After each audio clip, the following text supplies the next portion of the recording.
नमस्ते, प्रणाम, राधे राधे। आई जाए वो प्यारा सा गीत लेके आई बनी, अच्छा लगे तो लाइक सब्सक्राइब शेयर जरूर कर जाओ और कमेंट में बताई जाए कि हमारे गीत रुआ सबके कैसा लागल बा। आई जा सुनल जाओ।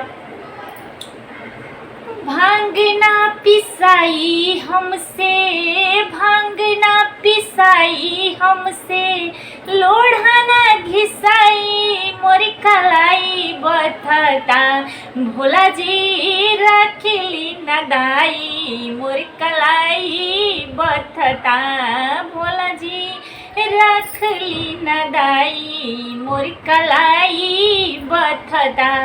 एक तो में चुए राउर टूट पालानी, एक तो में चुए राउर टूट ही पालानी, बाबा घर रानी रही भैनी नौकरानी, दुखवा हजार गो बाटे, दुखवा हजार गो बाटे, कतना बताई मोर कलाई बथता, भोला जी रखली न दाई, मोर कलाई बथता, भोला जी रखली न दाई, मोर कलाई बथता।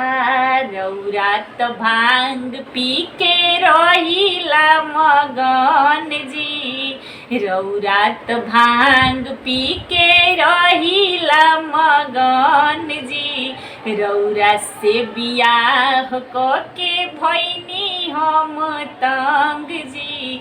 कार्तिक गणेश रोवे, कार्तिक गणेश रोवे, आके हमरा भीरी मोर कलाई बथता, भोला जी रखली न दाई, मोर कलाई बथता, भोला जी रखली न दाई, मोर कलाई बथता।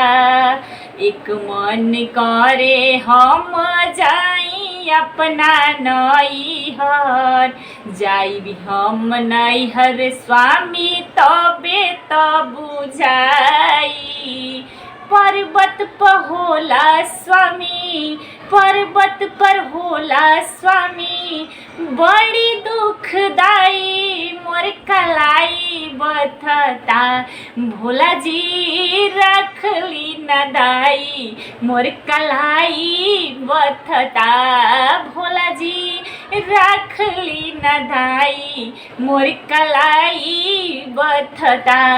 भांग ना पिसाई हमसे, लोढ़ा ना घिसाई, मोर कलाई बथता, भोला जी रखली न दाई, मोर कलाई बथता, भोला जी रखली न दाई, मोर कलाई बथता, भोला जी रखली न दाई, मोर कलाई बथता।